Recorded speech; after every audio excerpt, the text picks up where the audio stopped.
es viņai lūdzu parādīt vienu deju. Ja?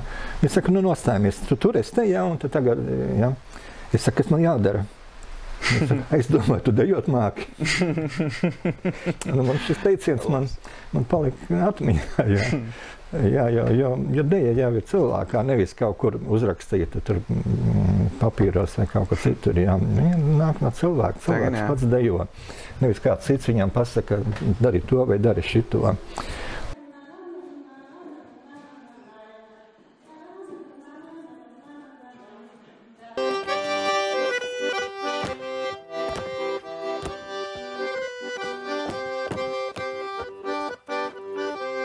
Otrā kaļanā!